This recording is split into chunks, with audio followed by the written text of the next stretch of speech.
আলাম তারা কাইফা ফাআলা রাব্বুকা বিআসহাবিল ফিল। আল্লাহু আকবার। নবী আমার, আপনি কি দেখেন নাই আপনার খালেক আল্লাহ রব্বুল ইজ্জত ওয়াল জালাল আব্রাহার বাহিনীর সাথে কি ব্যবহার করেছেন?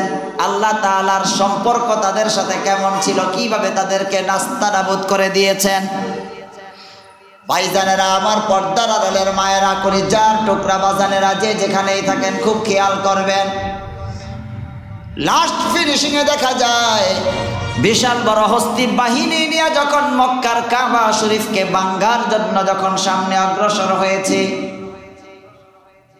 মুতাওয়াল্লি আব্দুল মুত্তালিবকে ডাক দিয়ে তার সাথে ডিসকাস আর আলোচনা করার জন্য যখন বসেছে, কাবা শরীফের প্রসঙ্গে কোনো আলোচনা করতে নবী করিম সাল্লাল্লাহু আলাইহি ওয়াসাল্লামের দাদা আব্দুল মুত্তালিব রাজি হইলেন না।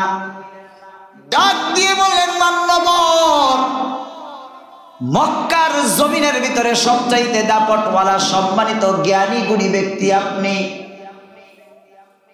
আমি মনে করেছি আপনি আসবেন আমার কাছে রিকোয়েস্ট করবেন কাবা শরীফ যেন আমি কোনো কিচ্ছুতেই কোনো অবস্থাতেই যেন ধ্বংস না করি।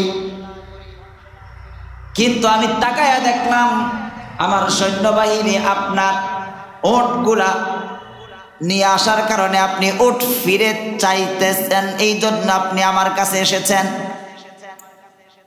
উটের আর কি দাম, কাবা শরীফের চাইতে বেশি দাম।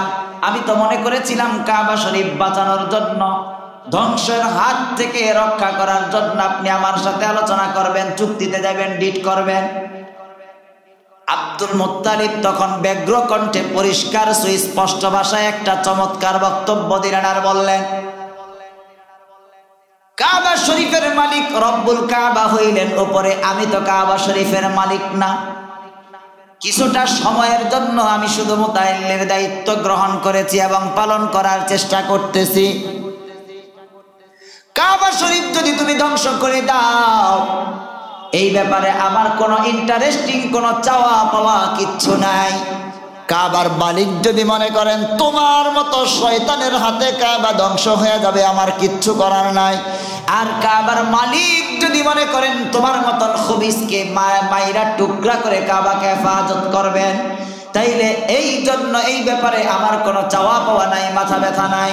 আল্লাহর কাবাকে আল্লাহ নিজেই হেফাজত করবেন। আমি আসছি ওটের মালিক ওট নেওয়ার জন্য, আমার ওট ফিরে দাও। জোরে কোন সুবহানাল্লাহ।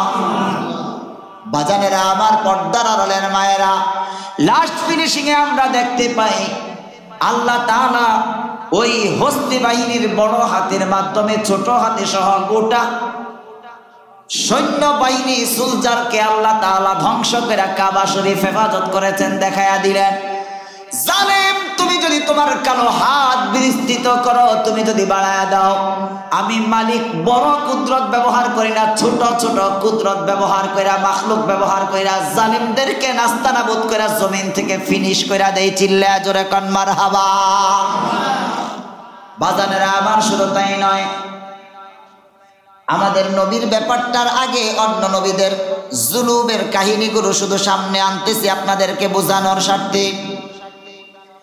এমন কোন জুলুম নাই পয়গম্বরে খোদা হযরতে মুসা কালিমুল্লাহ এবং তার বনি ইসরাইল গোত্রের উপরে ফেরাউন করে নাই।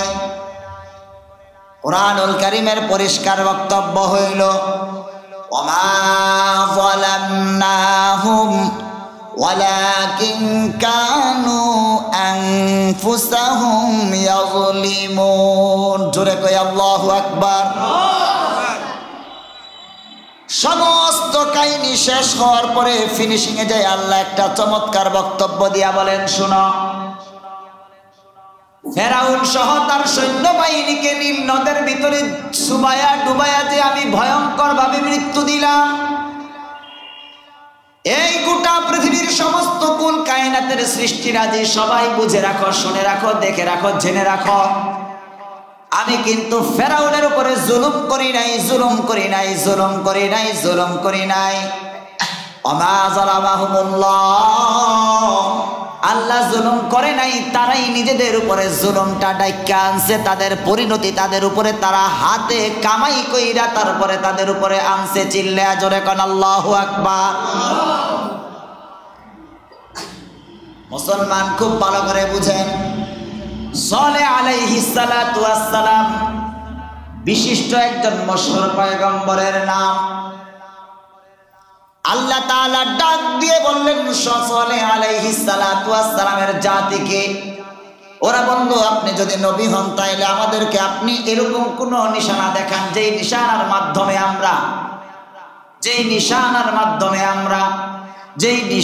মাধ্যমে আমরা আপনাকে নবী হিসাবে মেনে নিব। আল্লাহ তাআলা উট দিলেন, উটের সাথে কি বিহেভ হবে, কি আচরণ হবে এটাও জানায়া দিলেন। কিন্তু আল্লাহ তাআলার কুদরতি উট যখন তারা মেরে ফেলেছে, আল্লাহ তাআলা তখন পয়গম্বরে খোদা হযরতে সালেহকে ডাক দিয়া বলছে, সালেহ তোমার এই শয়তান জাতিকে পরিষ্কার জানায়া দাও, প্রস্তুত থাকতে বলো। আমি আল্লাহ তাআলা কয়েকদিনের ভিতরেই, মাত্র কয়েক সেকেন্ড, কয়েক ঘন্টার ভিতরেই তাদের উপরে আমার জুলুম, তারা যে এতদিন পর্যন্ত জুলুম করেছে, নাফরমানি করেছে, অন্যায় করেছে, অত্যাচার করেছে, আমি আল্লাহ এমন ভাবে ধরবো, আমি আল্লাহ ধরি না, আমি আল্লাহ ছাড় দেই কিন্তু ছেড়ে দেই না। আমি আল্লাহ তাআলা এই জন্য কয়েকদিনের ভিতরেই তাদের উপরে আমি কিন্তু আযাব পাঠাইয়া দিব। সর্বশেষ লাস্ট ফিনিশিং কোরআনুল কারীমের ভিতরে দেখা যায়, কাযাবাত সামুদ বিতগওয়াহা ইযিম বা'আসা আশকাহা বিআন্না রাব্বাকা আওহা লাহা। এই কোরআন শরীফের আয়াতগুলোর ভিতরে পরিষ্কার করে দেখা যায় সালেহ আলাইহিস সালাতু ওয়াস সালামের যে উম্মত ছিল তাদেরকেও আল্লাহ তাআলা ধ্বংস করেছেন মারাত্মকভাবে। হযরতে জিবরাইল ফেরেশতা দিয়া তাদের গোটা জাতিকে আল্লাহ তাআলা ধ্বংস করে দিয়েছেন। চিল্লা জোরে কোন আল্লাহু আকবার। ভাইজানেরা আমার, শুধু তাই নয়, পৃথিবীর ইতিহাসের প্রথম, আজকের আলোচনার প্রথম অংশ ছিল কিন্তু আলোচনা করি নাই, বলছি এটার প্রয়োজন নাই। আদম আলাইহিস সালাতু ওয়াস সালামের দুই সন্তান, একটা হইল কাবিল আর একটা হাবিল। কাবিল হইল কাতিল, হত্যাকারী, আর হাবিল হইলেন একেবারেই মাজলুম। এ মুসলমান খুব খেয়াল করেন, সাধারণ একটা সামথিং বিষয় নিয়ে, কোনো বিষয়ই ছিল না, এটাকে কেন্দ্র কইরা দুই ভাইয়ের ভিতরে যখন গন্ডগোল শুরু হয়েছে, ছোট্ট ভাই হাবিলকে ডাক দিয়া যখন বলতেছে ক্বালা লা কতুলান্নাক, আমি তোরে জবাই করে ফেলবো, তখন ছোট ভাই ডাক দিয়া বলেছে লা ইম বাসাত্তা ইলাইয়া ইয়াদাকা লিতাকতুলানি মা আনা বিবাসিতু ইয়াদিয়া ইলাইকা লিয়াকতুলাক ইন্নী আখাফুল্লাহ রাব্বাল আলামিন। আল্লাহু আকবার। ডাক দিয়া কয়, ভাই কাবিল, তুমি যদি আমারে মারার জন্য মাস্টার প্ল্যান করো, আমারে মারার জন্য সমস্ত প্ল্যান প্রোগ্রাম কইরা আমার উপরে যদি তোমার কালো হাত বিস্তৃত করে তুমি অস্ত্র দিয়ে আমাকে আঘাত করো, টেনশন ফ্রি থাকো, টেনশন মুক্ত থাকো, আমি কিন্তু তোমার উপরে জুলুম করব না, আমি কিন্তু আবার প্রতিশোধ গ্রহণ করার নেশায় উন্মুক্ত হয়ে তোমার উপরে চড়াও হব না, আমি কিন্তু কোনো অবস্থাতেই তোমার উপরে কিন্তু জুলুম করব না। কেন করব না? কেন করব না? কেন করব না? ইন্নী আখাফুল্লাহ রাব্বাল আলামিন, আমি আমার আল্লাহ রাব্বুল ইজ্জত ওয়াল জালালকে আমি ভয় করি। চিল্লা জোরে কান সুবহানাল্লাহ। এই জন্য ভাইজানেরা আমার কোনো এক ঘটনার প্রেক্ষিতে, আমার ব্যক্তিগত কোনো এক ঘটনার প্রেক্ষিতে গোটা কেরানীগঞ্জের মানুষ, ওলামায়ে কেরাম চিনেন, আমাদের পাশে এখন অবস্থান করতেছেন জামিয়াত ইব্রাহিম আলাইহিস সালাতু ওয়াস সালাম, এই বিশাল মাদ্রাসার স্বনামধন্য মুহতামিম, হাজার হাজার আলেমের উস্তাদ হযরতুল আল্লাম হাফেজ মাওলানা মুফতি জাহিদুল ইসলাম কাসেমী সাহেব, মশওয়ারার জন্য যখন হুজুরের কাছে গেলাম, হুজুর তখন ডাক দিয়া সুন্দর একটা কথা শর্টকাটে বলে দিলেন, এ মাওলানা, তোমার প্রতি আমার নসিহত, আপনার প্রতি আমার নসিহত, জালেম কখনো হইবেন না, মজলুম হন, কোনো সমস্যা নাই। নিজের জীবনের হিস্টোরি আমার সাথে শেয়ার করলেন, শেয়ার করে তারপরে বলছেন, আমার যিনি মুরব্বী সাইনবোর্ডের মুফতি শফিকুল ইসলাম দামাত বারাকাতুহু আমাকে এই কথাই বলছেন, জাহিদ, এই জাহিদ, কোনোদিন জালেম হইবা না, মজলুম হও, কোনো সমস্যা নাই। আল্লাহর রাসূল এইবার কি বলছেন খুব খেয়াল করেন। আল্লাহর রাসূল বইলা গেলেন, আয-যুলমু যুলমাতুন ইয়াওমাল কিয়ামা, এই জন্য কোনোদিন বাবা তুমি তোমার সন্তানদের উপরে জুলুম কইরো না, হেডমাস্টার সহকারী টিচারদের উপরে জুলুম কইরেন না, প্রিন্সিপাল মুহতামিম সাহেব, সহকারী টিচার, শিক্ষক, উস্তাদদের উপরে জুলুম কইরেন না। গ্রাম প্রধান মাতবর, আপনার গ্রামবাসীর উপরে আপনি জুলুম কইরেন না। প্রধান রাষ্ট্রপতি, প্রধানমন্ত্রী, আপনি আপনার দেশের নাগরিকের উপরে জুলুম কইরেন না। চেয়ারম্যান সাহেব, আপনি আপনার ইউনিয়ন পরিষদের মানুষজনের উপরে জুলুম করেন না। এ মুসলমান ও মালিক সাহেব, তুমি তোমার কর্মচারীর, ফ্যাক্টরির মালিকদের এবং কর্মচারীদের উপরে তুমি জুলুম কইরো না। এ মুসলমান শুধু তাই নয় মা আমার, আপনি আপনার স্বামীর উপরে জুলুম কইরেন না। স্বামীর আয় বুঝে ব্যয় করেন, কোনোদিন স্বামীকে প্রেসার ক্রিয়েট কইরা আপনি আপনার স্বামীর উপরে জুলুম করতে যায়েন না। ও সন্তানেরা, তোমরা তোমাদের বাবার উপরে জুলুম কইরো না। এ বাবা, আপনি আপনার সন্তান, স্ত্রী, পুত্রদের উপরে কখনো জুলুম কইরেন না। জুলুমের সংজ্ঞা ডেফিনিশনের ভিতরে বলা হয়, যেই জায়গায় যেই কাজটা করা দরকার, যেই বস্তু যেই জায়গায় রাখা দরকার, ওই বস্তু ওই জায়গায় না রেখে গায়রে মহাল অন্য জায়গার ভিতরে রাখলেই এটা হইল জুলুম, এটা হইল জুলুম। قال النبي صلى الله عليه وسلم الظلم ظلمات يوم القيامة।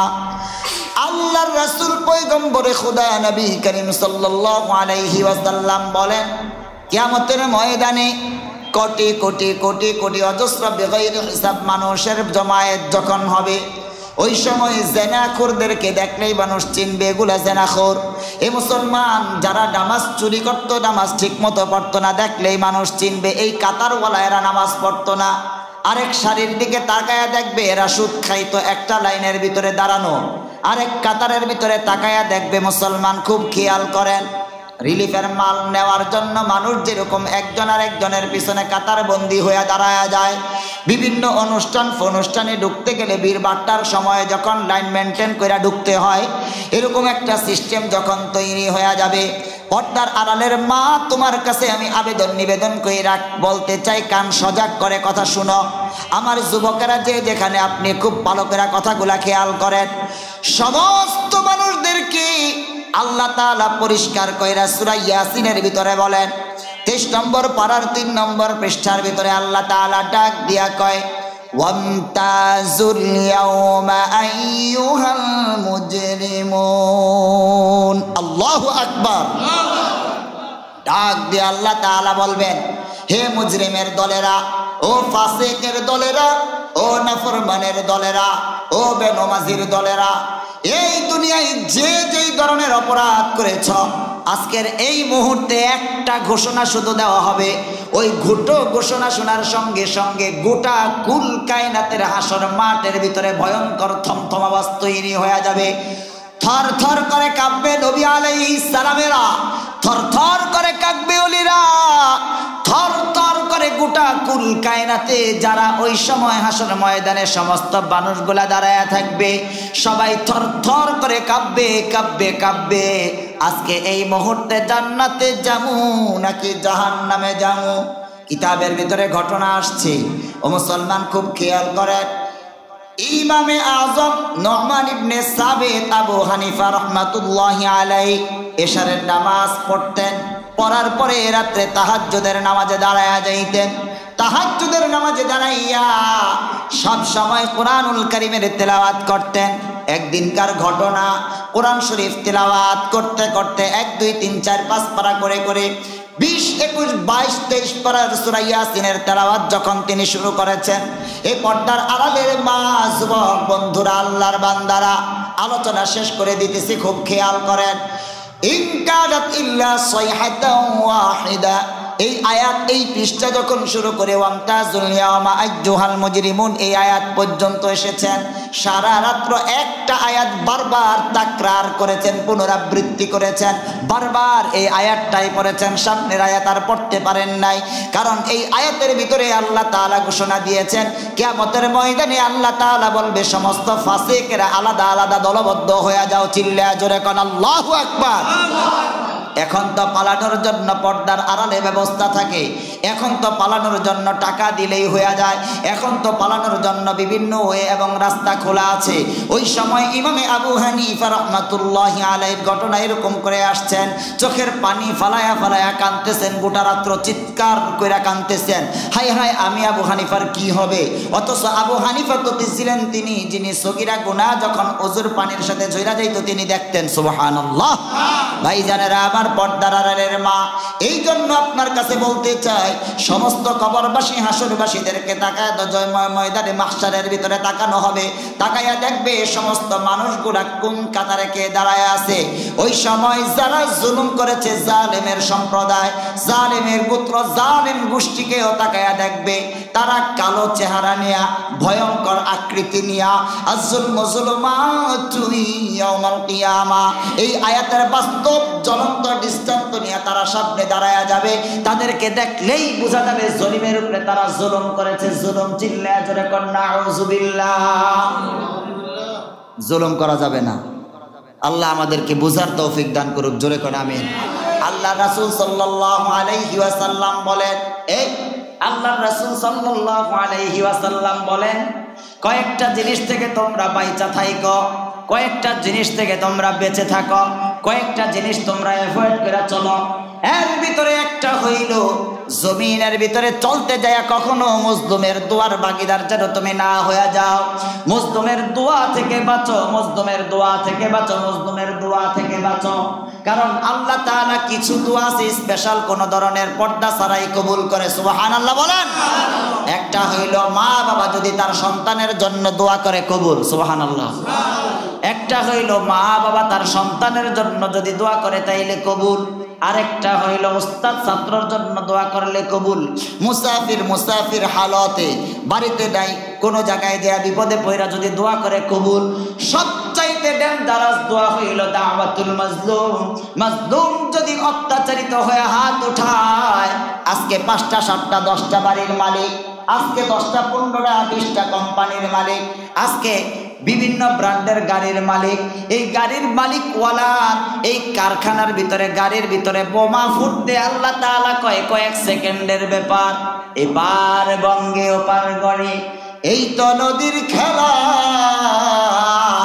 সকাল বেলার ধনী রে ভাই ফকির সন্ধ্যা বেলা। জোরে কোন ঠিক কিনা? এই যে কবিতা, এই কবিতার পিছনেও যদি আপনি খোঁজ লাগান তাইলে তাকায়া দেখবেন জুলুমের ইতিহাস আছে। ইনসাফওয়ালা কোনো মানুষ এইভাবে ধ্বংস হইতে পারে না। ইনসাফ করনেওয়ালা কোনো মানুষ কোনোদিনও ধ্বংসের হাত থেকে আল্লাহ তাআলা তাকে বাঁচাইয়া দিবেন। কিন্তু জালেম যদি কোনোদিন জুলুম করে, আল্লাহ তাআলা ওই জালেমকে কোনোদিনও দুনিয়ায় রাখবেন না। আমাদের নবীর ইতিহাসটা বইলে আপনাদের কাছ থেকে বিদায় নেই। আল্লাহ রাসূল সাল্লাল্লাহু আলাইহি ওয়াসাল্লামের শানে খাসাইসুল কুবরার ভিতরে পরিষ্কার করে আসছে, আদম থেকে নিয়ে ঈসা নবী পর্যন্ত জমিনের ভিতরে যত নবী আসছে, সমস্ত নবীদেরকে যেই পরিমাণ উম্মত জুলুম করেছে, যেই পরিমাণ এলাকার তৎকালীন সময়ের মানুষগুলা জুলুম করেছে। বললাম ফেরাউন হযরতে মুসা কালিমুল্লাহ এবং তার সম্প্রদায়ের উপরে জুলুম করেছে, নমরুদও জুলুম করেছে, এই মুসলমান সাদ্দাত জুলুম করেছে। বিভিন্ন সময়ে আরো বিভিন্ন ধরনের ফিতনা এবং জুলুমের ইতিহাস পৃথিবীর মধ্যে রচিত হয়েছে, রচনা করা হয়েছে। কিন্তু কোন জালেমের দিকে তাকায়া দেখে, কোন জালেম জমিনের ভিতরে কিন্তু আর নাই। তাদের ধ্বংস স্তূপ দেখলে মানুষ কিন্তু থুতু ফালায় এবং তাদেরকে নেককারজনকভাবে উপস্থাপন করা হয়। জোরে কোন ঠিক কিনা? আল্লাহ রাসূলের শানে বলা হয়েছে, গোটা জমিনের ভিতরে যত নবী রাসূল এসেছেন, এই নবী রাসূলরা যেই পরিমাণ জুলুমের শিকার হয়েছেন, সমস্তকে যদি রাখা হয় এক পাল্লায়, আল্লাহর রাসূলকে যেই পরিমাণ 63 বছরের জিন্দেগির ভিতরে অল্প কয়েক বছরের জিন্দেগি, 23 বছরের জিন্দেগি যেই পরিমাণ জুলুম করা হয়েছে, এটাকে যদি রাখা হয় এক পাল্লায়, আল্লাহর রাসূলের জুলুমের পাল্লা ভারী হয়ে যাবে। এত পরিমাণ জুলুম নবীজির উপরে করা হয়েছে। আল্লাহু আকবার। মুসলমান ভাইরা আমার, পর্দার আড়ালের মায়েরা, তায়েফের ইতিহাস চোখের সামনে আপনারা পরিষ্কার করে জানেন। রাসূল সাল্লাল্লাহু আলাইহি সাল্লাম মসজিদে নববীতে যাইতেন নামাজ পড়ার জন্য, রাস্তার ভিতরে কাটা বিছায়া দেওয়া হইতো।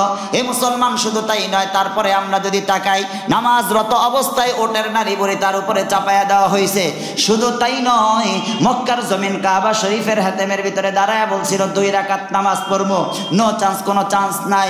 আল্লাহর রাসূলকে বের করে দেওয়া হয়েছে কাবা শরীফ নামাজ পড়ার জায়গা নামাজ পড়তে দেওয়া হয় নাই। এ মুসলমান, তারপরে সামনে আগায়া যদি আপনি তাকান তাহলে দেখবেন নবীজির কলিজার টুকরা প্রিয় সাহাবী এবং কলিজার টুকরা বাবা সম্পর্ক এবং তার সাথে আল্লাহ রাসূলের রক্তের সম্পর্ক হযরতে হামজা রাদিয়াল্লাহু তাআলা আনহুকে শুধু হত্যা করা হয় নাই, তার কলিজা কাইট্টা টুকরা করা হয়েছে, চেহারা বিকৃত করা হয়েছে। আল্লাহর রাসূল এই ইতিহাস শোনার পরে নিজেকে কন্ট্রোল করতে পারেন নাই। আল্লাহর রাসূল ওয়াহশীকে ডাক দিয়া বলছিলেন যে এই ওয়াহশী পরবর্তীতে ইসলাম গ্রহণ করেছে, আমার চোখের সামনে তুমি আইসো না, তোমারে দেখলে আমার চাচার কথা মনে হয়ে যায়, আমার চাচাকে তুমি বড় নির্মমভাবে শহীদ করে দিয়েছ। এই মুসলমান আর একটু সামনে যদি আগান তাইলে আপনি দেখবেন জুলুম করতে করতে নবীকে আমার 3টা বছর একটা পাহাড়ের গুহার ভিতরে আটকায় রাখা হয়েছে। শিয়াবে আবি তলেবের ভিতরে আল্লাহর রাসূল 3টা বছর জেলখানায় আবদ্ধ ছিলেন। আল্লাহর রাসূলকে এমন একটা পর্যায়ে অবস্থা তৈরি হয়েছে, আত্মীয় স্বজন তো দেখা করতে পারে নাই, খাবার দাবার পানি পর্যন্ত দেওয়া হয় নাই। এই মুসলমান শুধু তাই নয়, তারপরের যদি আপনি তাকান তাইলে দেখবেন আল্লাহর রাসূলকে একটা সময় ঘর হারা, বাড়ি হারা, সংসার হারা, দেশ হারা, জমিন হারা, আত্মীয় স্বজন হারা করে মক্কার জমিন থেকে বাইর করা হয়েছে। চিল্লায়া জোরে কোন ঠিক কিনা? এই সমস্ত ঘটনার লাশ ফিনিশিং কি বদরের যুদ্ধের ভিতরে আল্লাহর রাসূল বলছে সমস্ত যুগে এক একটা ফেরাউন ছিল, সমস্ত যুগে এক একটা নমরুদ ছিল, সমস্ত যুগে এক একটা বড় বড় বেঈমান ডাকু ডাকাত ছিল, সমস্ত যুগে বড় বড় এক একটা জল্লাদ ছিল। এই উম্মতের ভিতরে সবচাইতে বড় জল্লাদের নাম হইল আবু জাহেল। আবু জাহেল এত বড় শয়তান ছিল। তো যখন সংগঠিত হয়ে যায়, বদরের যুদ্ধ সংগঠিত হওয়ার পরে আবু জাহেলকে যখন হযরতে মুআজ এবং মুআওয়াজ রাদিয়াল্লাহু তাআলা আনহু যখন বদরের যুদ্ধের ভিতরে আবু জাহেলকে যখন হত্যা করা হবে, আঘাত করা হয়েছে, জখম করা হয়েছে, জোরে জোরে নিঃশ্বাস নিতেছে, এখনো মরে নাই, যেই পরিমাণ আঘাত করা হয়েছে মারা যাওয়ার সম্ভাবনা নাই। এই মুসলমান ঘটনা আসছে এইভাবে। সর্বশেষ হযরতে বিখ্যাত সাহাবী আব্দুল্লাহ ইবনে মাসউদ রাদিয়াল্লাহু তাআলা আনহু আল্লাহর রাসূলের কাছে যায়, কয় নবী গো, আপনার দুশমন মুসলমানের দুশমন আবু জাহেল কিন্তু এখনো মারা যায় নাই। তাইলে কয় কি অবস্থায়, কোন জায়গায় ঘুম গাইতেছে হুজুর, আপনি যদি অনুমতি দেন আবু জাহেলরে আমি নিজের হাতে গরুর মতন জবাই করতে চাই। আল্লাহু আকবার। লাশ ফিনিশিং কথা তাইলে কি দাঁড়াইলো? খোলা তলোয়ার নিয়ে চলে গেছে। কত বড় শয়তানের শয়তান। ওই জায়গায় যাওয়ার পরে এবার ডাক দিয়ে আমরা দেখতে পাই আবু জাহেল হযরতে আব্দুল্লাহ ইবনে মাসউদকে ডাক দিয়া কয়, আব্দুল্লাহ ইবনে মাসউদকে, ওই মাসউদ তুমি আসছো কি জন্য? আমি তোমারে জবাই দিব। কেন জবাই দিবা? এমন কোন অত্যাচার নাই যেটা তুমি করো নাই।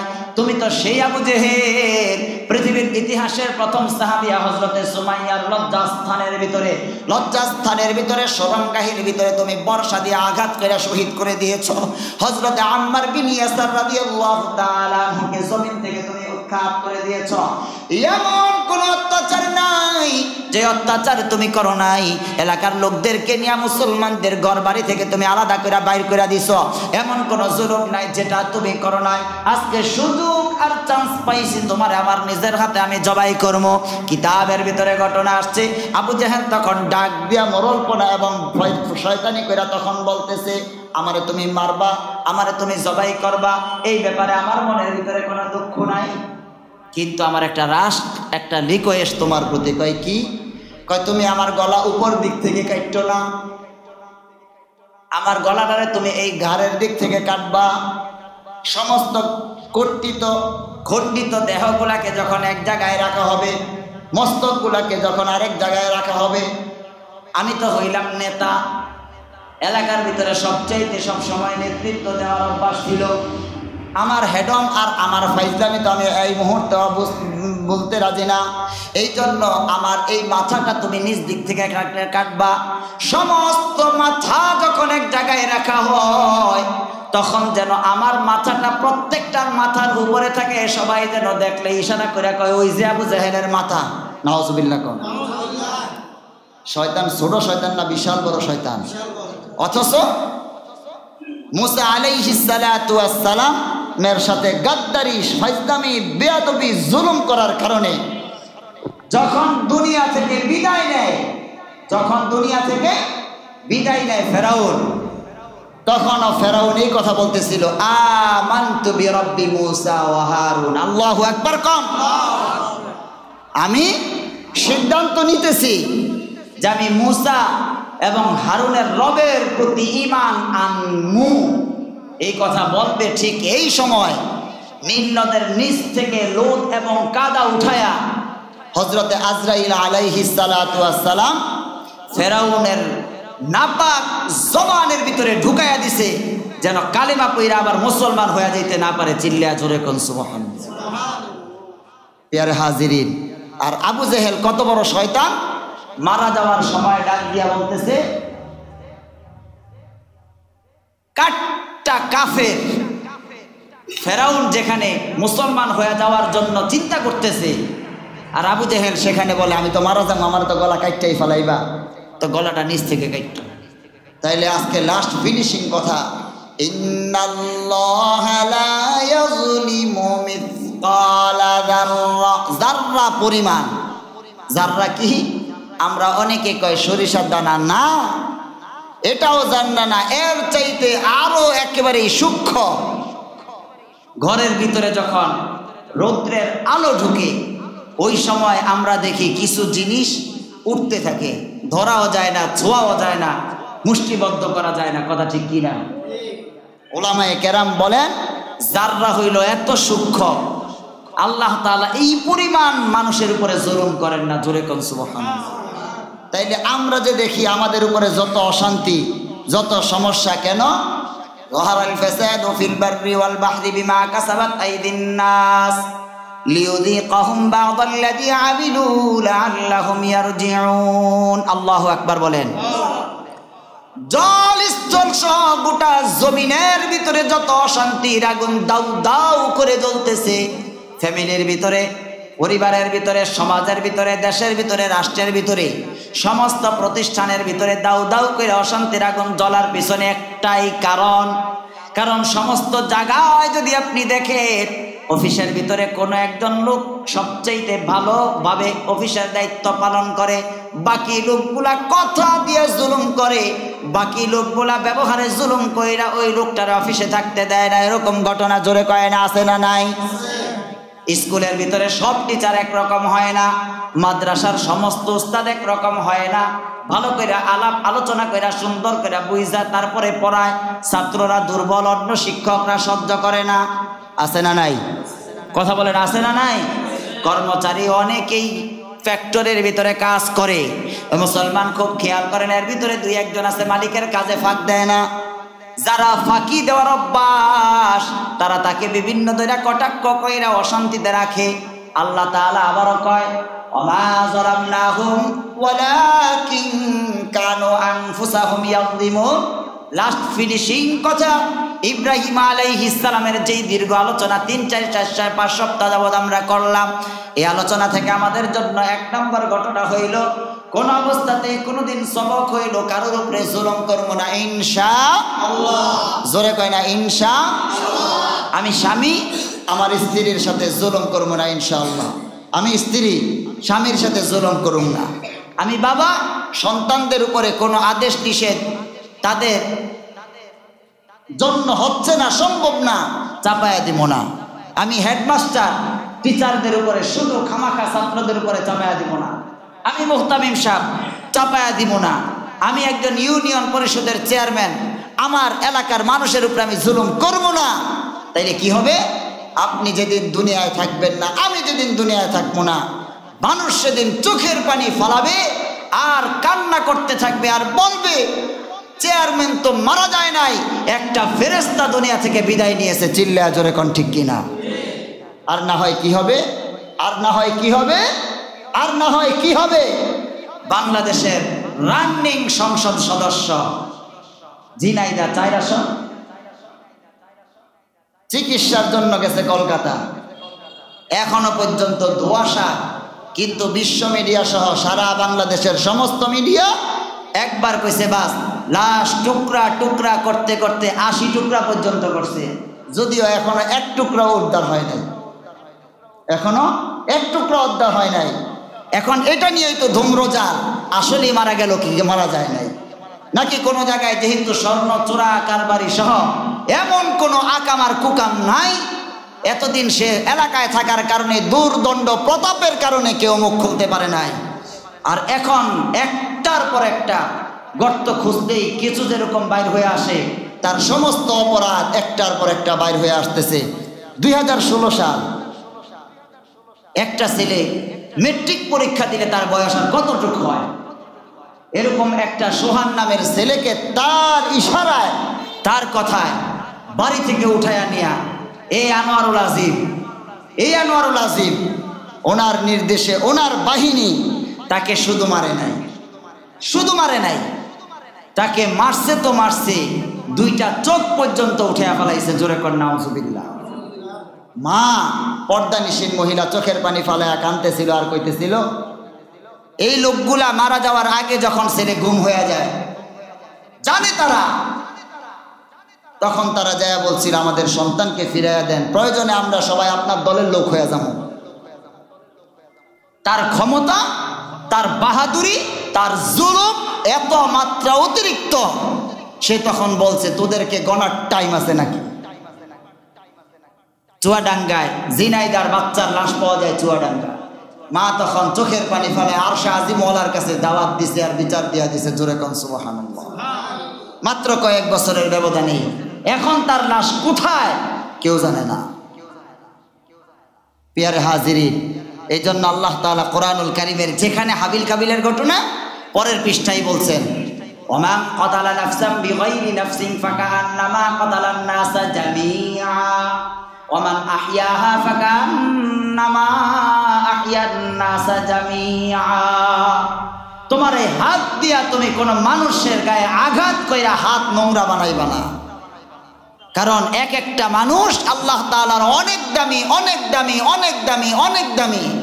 সব বিচ্ছু কেচ্ছা সহ যা কিছু জমিনের ভিতরে আছে সব কিছু আল্লাহ তাআলা শুধু মানুষের খেদমত করার জন্য আর মানুষকে আল্লাহর ইবাদত করার জন্য বানাইছে। জোরে কোন সুবহানাল্লাহ।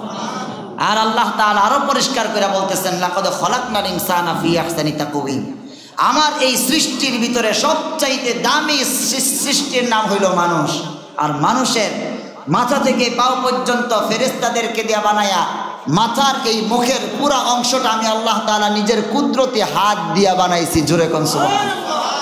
প্রিয় হাজিরিন, সেই আল্লাহ তাআলার পরিষ্কার কথা, একজন মানুষের গায়ে তুমি টাচ করছো, একজন মানুষকে তুমি চর দিছো, তার মানে গোটা পৃথিবীর ভিতরে যত কোটি মানুষ আছে সব আল্লাহর বান্দা, সবার গায়ের ভিতরে তুমি আঘাত করছো। জোরে কোন আল্লাহু আকবার।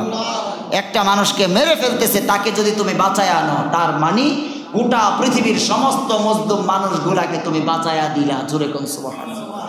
আল্লাহ তাআলা আমাদেরকে মজলুমের পক্ষের শক্তি বানায়া প্রয়োজনে মজলুম বানাক, কিন্তু আমি মারা যাওয়ার পরে এলাকার মানুষ আলহামদুলিল্লাহ পড়বে ইন্না লিল্লাহর জায়গায়। আমি মারা যাওয়ার পরে মানুষ বলবে একটা শয়তান, একটা জল্লাদ, একটা ফেরাউন থেকে আমরা মুক্তি পাইছি। এটা যেন কারোর ভাগ্যে, কারোর নসিবে যেন আল্লাহ না জুটায়। জোরে কোন আমিন। এমন যেন না হয় আমাদের মৃত্যুর কারণে এলাকার মানুষ মিষ্টি বিতরণ করে, এটা যেন না হয়। বরং আমরা মারা যাওয়ার পরে যেন এই কথা বলে, মানুষ তো না ফেরেশতা মারা গেল, মানুষ তো না ফেরেশতা মারা গেল। দেখলেই সালাম, দেখলেই খাওয়াইতে পারুক আর না পারুক, কেমন আছেন, কুশলাদি। এরকম সোনার মানুষ, স্বর্ণের মানুষ, সোনালী মানুষ, এরকম সোনায় সোহাগা মানুষ আল্লাহ তাআলা আমাদের সবাইকে বানাক। সবাই বলি আমিন। আলহামদুলিল্লাহি রাব্বিল আলামিন والصلاة والسلام على سيد الأنبياء والمرسلين وعلى آله وأصحابه أجمعين। মাওলাই করিম সালাতুল মাগরিব জামাতের সাথে আদায় করি। মুসল্লিয়ানে কেরাম, তালেবুনে আলেম, ছাত্র ভাই, এলাকার আল্লাহ তাআলা পর্দানিশিন আবেদা, জাহেদা, জাকেরা, শাকেরা, সালেহা, মুমিনা, মুসলিমা মা বোনদেরকে সাথে নিয়ে বিভিন্ন জায়গায় আমাদের সাথে অবস্থানরত মাওলা তোমার বান্দা বান্দীদেরকে সাথে নিয়ে দীর্ঘক্ষণ জুলুম এবং জুলুমের ভয়াবহতা নিয়ে আলোচনা করে তোমার শাহী দরবারে হাত উত্তোলন করেছি। আয় আল্লাহ, আমাদের তামাম জিন্দেগির সমস্ত গুনাহ খাতাগুলি তুমি মাফ করে দাও। ইয়া আল্লাহ ইয়া রহিম ইয়া ইয়া কারীমু ইয়া হান্নানু ইয়া মান্নান ইয়া কারীমু ইয়া হান্নানু ইয়া মান্নান। সারা জীবন না করিলাম বন্দেগি, গুনাহ করে কাটাইলাম জিন্দেগি। তওবা করে আবার তওবা ভাঙ্গিলাম, আজকে আবার চোখের পানি ছাড়িলাম। মাওলাই কারীম হাত উঠায়া ভিক্ষুকের মতো তোমার কাছে আমাদের আরজি আহাজারি আর রোনাজারি, আমাদের পিছনের জীবনের জুলুম, আয় আল্লাহ অহংকার হিংসা ফাসাদ সহ মানুষ হিসাবে ব্যক্তি হিসাবে যত ধরনের গুনাহ হয়েছে সমস্ত গুনাহ খাতাগুলি তুমি মাফ করে দাও। মাওলাই কারীম আমাদের যাদের মা নাই, আমাদের যাদের বাবা নাই, আমাদের যাদের ভাই বোন আত্মীয় স্বজন চাচা চাচি দাদা দাদি নানা নানি, আয় আল্লাহ বন্ধু বান্ধব, মাওলাই কারীম বাগিনা বাগিনী যাদের অন্ধকার কবরে চলে গেছেন, মেহেরবানি করে মাওলা তোমার কাছে ফরিয়াদ তাদের জীবনের সমস্ত গুনাহ খাতা মাফ করে দাও। আয় আল্লাহ আমরা যখন দুনিয়ায় থাকবো না, মাওলাই কারীম তোমার কাছে ফরিয়াদ, আমার অযোগ্যতা সত্ত্বেও আয় আল্লাহ বয়াতি কান দিয়ে মসজিদে যে তাফসীরের আয়োজন করেছি, আয় আল্লাহ দুনিয়ায় যদিও না থাকে এমন পরবর্তী প্রজন্ম নেককার ইমাম এবং মুসল্লিয়ানে কেরামের ব্যবস্থা করিও। সাপ্তাহিক এই তাফসীর যেন কিয়ামত পর্যন্ত এই মসজিদে চালু থাকে। মাওলাই কারীম এই তাফসীর এই পর্যন্ত আয় আল্লাহ 2015 থেকে নিয়ে আজকের এই মুহূর্ত পর্যন্ত বিভিন্ন সময়ে যারা তাফসীরের মাহফিলে অংশগ্রহণ করেছে, স্থানীয় অস্থায়ী, আয় আল্লাহ আজকে যারা চক্ষু বন্ধ করে যে চেহারাগুলা দেখি মাটির নিচে শোয়া, এই সমস্ত মুসল্লিয়ানে কেরাম আয় আল্লাহ মা বোনদের জীবনের সমস্ত গুনাহ মাফ করে কবরগুলাকে জান্নাতের বাগান তুমি বানায়া দিও। আয় আল্লাহ আজকে যারা আমরা আছি জানি না আগামী জুমা পর্যন্ত কে থাকবো অথবা কে দুনিয়া থেকে বিদায় নিব। মাওলাই কারীম কোরআন তোমার কালাম, কোরআন যখন কেউ পড়ে, কোরআনের আলোচনা যখন হয়, তোমার রহমত বৃষ্টির মতো বর্ষণ হয়। একে তো মসজিদের ভিতরে বসেছি, 2 নম্বর তালেবুল ইলম হাফেজে কোরআনদেরকে নিয়ে, দাড়ি পাকাওয়ালাদেরকে নিয়ে পবিত্র জায়গার ভিতরে কোরআনের আলোচনা করে হাত উঠাইলাম। মাওলাই কারীম আমাদের দিকে না তাকাইয়া, আমাদের চেহারা সুরতের দিকে না তাকাইয়া তোমার কোরআনের সম্মানে গোটা মজমার আয় আল্লাহ যারা যে যেখান থেকে হাত উঠাইছে সবাইকে তুমি কবুল আর মঞ্জুর করে নাও। আয় আল্লাহ জিলকদ মাস শেষ হয়ে গেল, আয় আল্লাহ মক্কা মদিনার দিকে তাকাইলে লাব্বাইক লাব্বাইক ধ্বনিতে মুখরিত করে দেখতেছি হাজী সাহেব, মায়ের মা বোনেরা বাবারা বাংলার জমিন থেকে সাদা কাপড় পরিহিত অবস্থায় মক্কার দিকে রওনা হইতেছে, যাচ্ছে গিয়েছে। আয় আল্লাহ সমস্ত বাংলাদেশের হাজী সহ গোটা পৃথিবীর হাজী সাহেবদেরকে হজ্জে মাকবুল এবং মাবরুর তুমি হাদিয়া দিয়া দাও। আয় আল্লাহ তাদেরকে নিষ্পাপ বানায়া তুমি তাদের আপন আপন ঠিকানায় আবার তুমি ফিরে আসার তৌফিক দান করে দাও। আমরা যারা মক্কা মদিনা যাইতে পারি নাই, আমাদেরকে মাওলা তুমি মক্কা মদিনা না দেখাইয়া ইহরামের কাপড় শরীরে না জড়াইয়া কাফনের কাপড়ে তুমি প্যাকেট বন্দি করিও না। হায় আল্লাহ যারা এই হাত দিয়া মক্কা কাবা শরীফের গিলাফ ধরেছে, আয় আল্লাহ যারা হাসর আসওয়াদের পাথর চুমা দিয়েছে, আয় আল্লাহ তাআলা তাদের উসিলা করে আজকে এই দোয়া মুনাজাত তুমি কবুল করে নাও।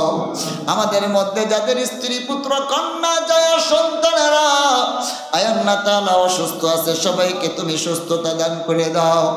মাওলাই কারীম আমার মেজু ভাই আয় আল্লাহ জসিমউদ্দিন অত্যন্ত অসুস্থ মাওলা, আয় আল্লাহ ব্রেনের সমস্যা মাওলা, তাকে অপারেশন করতে হবে, অপারেশনের টাকা পয়সা সহ সুচিকিৎসার মাধ্যমে সুস্থ হওয়ার জন্য যা দরকার আয় আল্লাহ তোমার এই নিরীহ বান্দার জীবনের গুনাহ মাফ করে তাকে তুমি পরিপূর্ণ সুস্থতা দান করে দাও।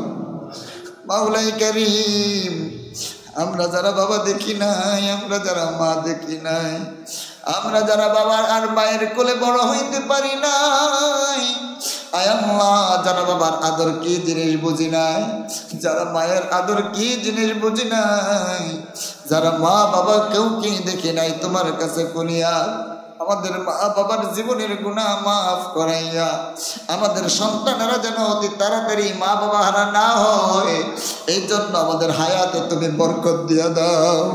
হায় আল্লাহ তোমার কাছে ফরিয়াদ, আমাদের এই বয়াতি কান্দি মসজিদকে তুমি কবুল করে নাও।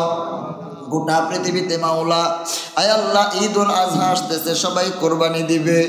আয় আল্লাহ ঈদুল আজহা যতগুলা পানি কোরবানি হবে সমস্ত প্রাণীগুলাকে মাওলা তুমি সদকা আল্লাহ কোরবানিগুলাকে তুমি কবুল করে নাও।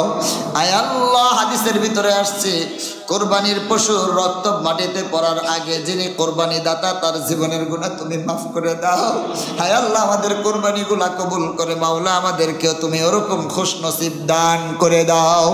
আমাদের সন্তানগুলাকে নেককার বানাও, আমাদের স্ত্রীদেরকে মাওলা তুমি আবেদা সালেহা বানাও। হযরতে ফাতেমা হযরতে খাদিজা রাদিয়াল্লাহু আনহুম আজমাইনদের মতন করে তাদেরকেও তুমি কবুল করে নাও। নেশা পানি থেকে আমাদের দেশকে তুমি হেফাজত করো। আয় আল্লাহ মাওলাই কারীম ভবিষ্যৎ প্রজন্মকে আয় আল্লাহ সমকামিতা শেখানোর জন্য, মূর্খ বানানোর জন্য যেই সমস্ত নাস্তিক মুরতাদরা ষড়যন্ত্র করতেছে আয় আল্লাহ বিভিন্ন জায়গায় বসে বসে শিক্ষা ব্যবস্থাকে যারা ধ্বংস করে দিচ্ছে মাওলাই কারীম আয় আল্লাহ সমকামিতার নামে এই দেশকে যারা আয় আল্লাহ ধ্বংসের অতল গহ্বরে পৌঁছানোর প্রায় তারা চালাচ্ছে, ওলামায়ে কেরাম সজাগ, ওই সমস্ত এনজিও সহ গোটা বাংলাদেশের সমস্ত নাস্তিক মুরতাদ খোদার দুশমনদেরকে মাওলা তুমি হেদায়েত দান করে দাও।